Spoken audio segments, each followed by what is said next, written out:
而家係11月，我哋嚟咗貴陽嘅呢一朝呢，我哋去仙人洞度睇下。由酒店嚟到呢度呢 call 車費都係10零蚊嘅啫。雖然呢度係民居，但係呢，沿路上面見到嘅都幾多嘢睇啊！呢度嘅人呢，都幾信呢啲算命嘅嘢嘅喎。沿路呢，都有好多呢啲鋪頭。落咗車行500米就到咗呢個仙人洞啦。而家係淡季嚟啊，最啱睇下。除咗我哋上呢，都係好少人咁樣行上去。呢個好易行嘅啫，唔難嘅，係窄少少啦。行到一半望落去呢，都幾高嘅。貴陽本身嘅城市呢，就有1100米海拔嘅，而家上埋呢度呢，都去到1000幾嘅啦。行多少少，上到最高呢，望落嚟呢，仲好睇，好靚啊！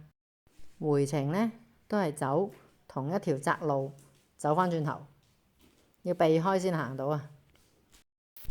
哎呀，行第一日就爛埋對鞋。唔緊要，唰一聲就買咗對新嘅啦，幾快！貴陽隨街都係呢啲現炸嘅洋芋片啊，即係薯片。入口嘅呢，冇市場啦。跟住呢，我哋嚟到已經差唔多有700年歷史嘅文昌閣。呢種建築風格喺國內只係得返呢一度啫。喺呢個城樓上面行下，睇下本地人嘅生活，幾寫意。附近有一個有150年歷史嘅天主教堂，佢嘅建築呢，好特別，中西合璧，從來未見過咁樣嘅款。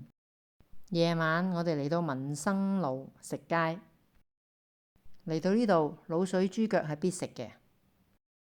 如果食得辣嘅，嚟呢度絕對唔會令你失望啊！大辣、中辣、小辣、微辣，乜都有。呢度都有臭豆腐喎，有啲似香港嘅味道。呢碗係蓮子桃膠杏仁豆腐花。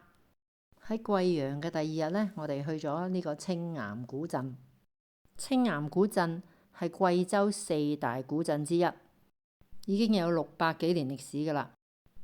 呢個城牆呢，行上去都幾吃力嘅，45度嘅。喺古鎮裏面呢，咩種類嘅小食都有嗱，好似呢個攪攪糖。跟住又係每日嘅咖啡時間啦。飲完呢杯咖啡，通常小田生都會恰下。